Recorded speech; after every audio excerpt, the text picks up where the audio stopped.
सबसे पहले बात कर लेते हैं देहरादून सचिवालय में धामी कैबिनेट की अहम बैठक हुई, जिसमें उत्तराखंड सरकारी निजी संपत्ति अध्यादेश 2024 पर मुहर लगी है। इस एक्ट के बनने से दंगाइयों और प्रदर्शनकारियों की ओर से सरकारी और निजी संपत्ति को नुकसान पहुंचाने पर सख्त कार्रवाई और वसूली का प्रावधान किया गया है। दंगे या आंदोलन में अगर नुकसान किया गया तो कड़ी कार्रवाई होगी और नुकसान की वसूली की जाएगी। वहीं अध्यादेश लागू होने के लिए राजभवन भेजा जाएगा। आपको बता दें, वनभूलपुरा हिंसा के बाद सीएम धामी कह चुके हैं दंगाइयों से संपत्ति के नुकसान की भरपाई की बात। और कैबिनेट की बैठक में ट्री प्रोटेक्शन एक्ट 1976 में संशोधन प्रस्ताव लाया गया। एक्ट में संशोधन से निजी भूमि पर उगे पेड़ों की कई प्रजातियों को वन अधिनियम से बाहर किया जाएगा, जिससे निजी भूमि पर पेड़ कटान के लिए वन विभाग से अनुमति नहीं लेनी पड़ेगी। कैबिनेट में शिक्षा, स्वास्थ्य, शहरी और आवास से संबंधित सेवा नियमावली के साथ दूसरे प्रस्तावों पर चर्चा हुई। कैबिनेट ने नया कानून बनाने के लिए आज प्रस्ताव पारित किया है। वो ऑर्डिनेंस के माध्यम से एक्ट बनेगा और कैबिनेट के अप्रूवल के बाद माननीय राज्यपाल जी के अनुमोदन के लिए जाएगा।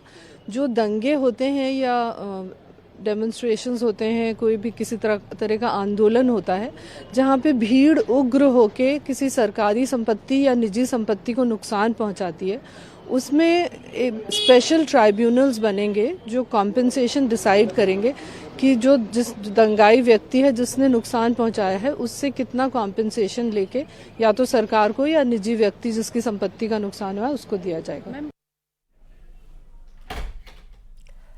सरकारी निजी संपत्ति क्षति वसूली अध्यादेश को कैबिनेट से मंजूरी मिलने के बाद बीजेपी और कांग्रेस दोनों ने इस फैसले का स्वागत किया है।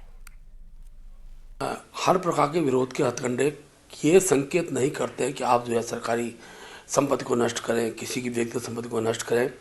और पिछले दिनों देखा कि इस पर बहुत ज़्यादा कुछ अराजक तत्व वो इसको बहुत एक प्रकार से मैं कह सकता हूँ कि इस हथकंडे को अपना रहे थे और आवश्यक हो गया कि इसके लिए कानून बने। और मैं मुख्यमंत्री जी का आभार व्यक्त करता हूँ। पहले हो जाना चाहिए। कोई भी राष्ट्रीय संपत्ति को नुकसान पहुंचाता है, चाहे वो किसी भी कास्ट, किसी भी धर्म का है, निश्चित ही उससे वसूली होनी चाहिए। जो भी प्रॉपर्टीज बनती हैं, सरकारी संपत्तियां जो बनती हैं, वो हमारे खून पसीने की मेहनत से कमाए हुए का जो हम टैक्स पे करते हैं सरकार को, उससे बनती हैं और निश्चित ही दंगाइयों से उसकी वसूली होनी चाहिए, चाहे वो किसी भी जाति धर्म के हो। और चलिए, इस पर ज्यादा जानकारी के लिए हमारे साथ दीपांकर भट्ट जुड़ चुके हैं। दीपांकर, सरकारी निजी संपत्ति क्षति वसूली अध्यादेश को कैबिनेट से अब मंजूरी मिल चुकी है, क्या कुछ प्रोसीजर रहेगा, क्या प्रक्रिया रहेगी वसूली की, जरा बताइएगा।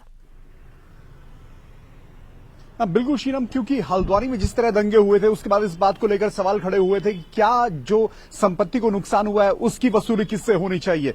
तो अब ये अध्यादेश यहां पर कैबिनेट ने मंजूर किया, राज्यपाल के पास जाएगा, सिग्नेचर होंगे, फिर ये कानून के तौर पर लागू होगा और 6 महीने के भीतर इसे विधानसभा से भी अप्रूव करवाना होगा। खास बात यह कि अगर कहीं पर भी कोई दंगा होता है, बंद होता है या धरने के दौरान या प्रदर्शन के दौरान कोई भी व्यक्ति अगर इसमें दोषी पाया जाता है, ट्रिब्यूनल होगा और ट्रिब्यूनल में मामला जाएगा, वहां पर उसका आकलन किया जाएगा कि चाहे वो सरकारी प्रॉपर्टी हो या प्राइवेट प्रॉपर्टी हो, उसकी कितनी क्षति हुई है, उसका कितना नुकसान हुआ है, उसको आंका जाएगा और फिर जो दोषी होगा उससे उसकी भरपाई की जाएगी। यानी कहीं ना कहीं इससे एक लगाम लगेगी उन लोगों पर जो सरकारी संपत्ति को नुकसान पहुंचाते हैं दंगे में, बंद में, धरने प्रदर्शन में। तो एक बड़ा फैसला यहां पर धामी सरकार का। अब अगर यह अध्यादेश लागू होता है तुरंत राज्यपाल के सिग्नेचर के बाद, तो हल्द्वानी में जो दंगे हुए हैं उसके कई आरोपियों को गिरफ्तार कर लिया गया है, तो क्या उनसे भी वसूली होगी। और जाहिर तौर पर यह अध्यादेश जब लागू होगा तो उनसे भी वसूली होगी, क्योंकि वहां भी सरकारी संपत्ति का बड़ा नुकसान हुआ था शीलम, और वहीं से यह मुद्दा उठा था।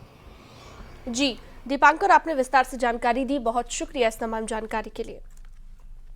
आगे बढ़ते हैं, उधम सिंह नगर के सितारगंज विधानसभा क्षेत्र से विधायक और पुष्कर सिंह धामी सरकार में कैबिनेट मंत्री सौरभ बहुगुणा ने बड़ा बयान दिया है।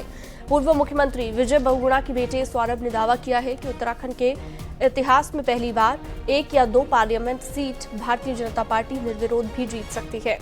सौरभ बहुगुणा ने कहा कि कांग्रेस के कई नेता उनके भी संपर्क में हैं जो चुनाव लड़ना ही नहीं चाहते। गौरतलब है कि सौरभ पूर्व मुख्यमंत्री विजय बहुगुणा के बेटे हैं।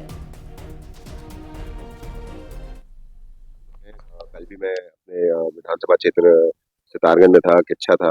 बहुत अच्छा एक रुझान है हमारे पार्टी की तरफ और मुझे पूर्ण विश्वास है कि इस बार जब रिजल्ट आएगा तो आप देखेंगे 5 सीटें हम मिनिमम 3 लाख वोटों के ऊपर से जीतेंगे। ये मेरी विपक्ष के ही टक्कर में नजर आ रहा है। मुझे लग रहा है कि कुछ सीटें निर्विरोध ना हो जाए, क्योंकि कुछ कुछ कांग्रेस के अब जबरदस्ती किसी को टिकट थमा दिया जाए तो लड़ने के लिए तो ठीक है, लेकिन मुझे नहीं दिखता कि कुछ सीटों पर तो इनके पास कैंडिडेट ही नहीं है लड़ने के लिए।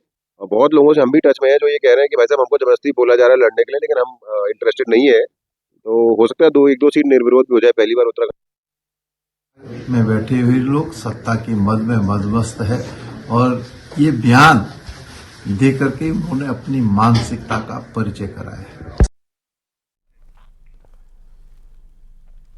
उत्तराखंड की 5 लोकसभा सीटों के लिए कांग्रेस इसी हफ्ते अपने कैंडिडेट्स का ऐलान कर देगी, जिसके लिए 5 मार्च को दिल्ली में सेंट्रल इलेक्शन कमेटी की बैठक होने जा रही है।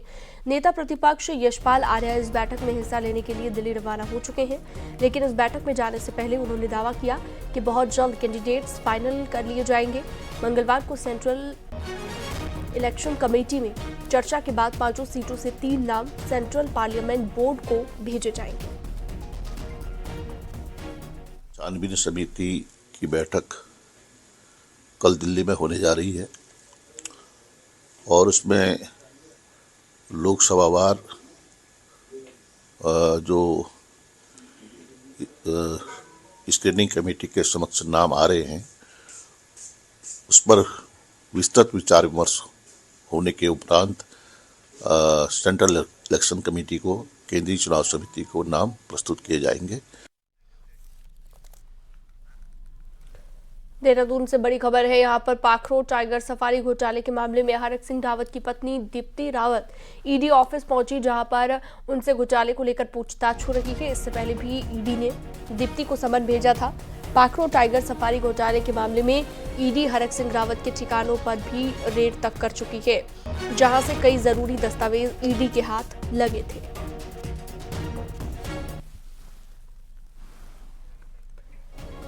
तो ईडी के शिकंजे में हरक सिंह रावत, पूरा मामला भी आपको हम बता रहे हैं। पाखरो में टाइगर सफारी निर्माण का यह मामला 1920 और साल 2019 में इसका काम शुरू हुआ था। करीब 106 हेक्टेयर वन भूमि पर काम शुरू किया गया और कानूनी तरीके से 163 पेड़ों की कटाई का निर्देश मिला। वहीं पाखरो टाइगर सफारी घोटाला मामले को लेकर ईडी ने आज फिर से हरक को पूछताछ के लिए समन दिया था, लेकिन पूछताछ के लिए हरक सिंह रावत आज भी ईडी के ऑफिस नहीं पहुंचे। कुछ दिन पहले भी ईडी ने हरक सिंह रावत को पूछताछ के लिए बुलाया था, तब भी हरक सिंह रावत ने ईडी ऑफिस नहीं पहुंचने को लेकर एक्सक्यूज दिया था। और हरक के सहयोगी विजय चौहान ने बताया कि हरक राजनीतिक कारणों के चलते दिल्ली में है, जिसके चलते वो नहीं आ सकते हैं।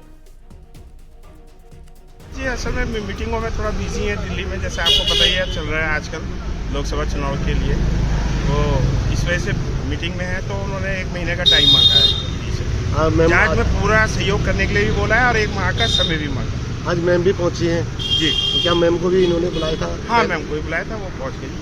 पूरा सहयोग कर रहे हैं जांच में, कोई ऐसी बात नहीं। और इस पर ज्यादा जानकारी के लिए सत्येंद्र बर्तवाल हमारे साथ जुड़ गए हैं। सत्येंद्र, पाखरो टाइगर सफारी मामले को लेकर ईडी ने समन भी भेजा है हरक सिंह रावत को। इससे पहले भी कई जगह पर छापेमारियां हुई, एक्शन लिया गया। अभी क्या ताजा अपडेट? बिल्कुल सीनम, क्योंकि ईडी ने लगातार इसमें इस पूरे मामले में जो कार्रवाई करी है, Pakhro reserve forest tiger safari से जुड़ा ये पूरा मामला है। ईडी ने इस मामले में 7 फरवरी को हरक सिंह रावत जो तत्कालीन वन मंत्री थे और उनके जो करीबी हैं, साथ ही जो कुछ फॉरेस्ट अधिकारी हैं, उनके जो ठिकाने हैं उन पे रेड की थी, जिसमें ईडी को कई दस्तावेज और नकदी भी बरामद हुई थी, जिसको लेकर ईडी ने सभी अधिकारियों और जो हरक सिंह रावत है उनके जो नजदीकी है उनको नोटिस समन किया था कि वो अपने बयान देने दर्ज करने ईडी ऑफिस आए।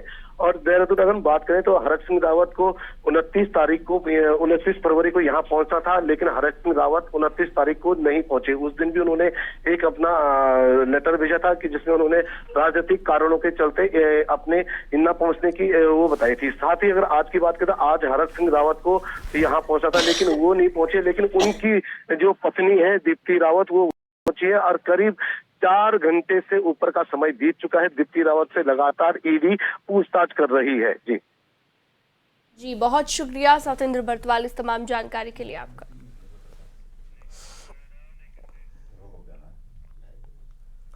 हल्द्वानी के वनभूलपुरा कांड से जुड़ी बड़ी खबर, जहां पर हिंसा के फरार आरोपियों की तलाश लगातार जारी है। हिंसा के कई आरोपी अभी भी पकड़ से दूर हैं। पुलिस को 11 आरोपियों की लोकेशन यूपी में मिली है। यूपी के बरेली, मुरादाबाद, रामपुर, बिजनौर पुलिस की टीमें भेजी गई हैं। वहीं पुलिस ने 50 महिला पत्थरबाजों की भी पहचान की है।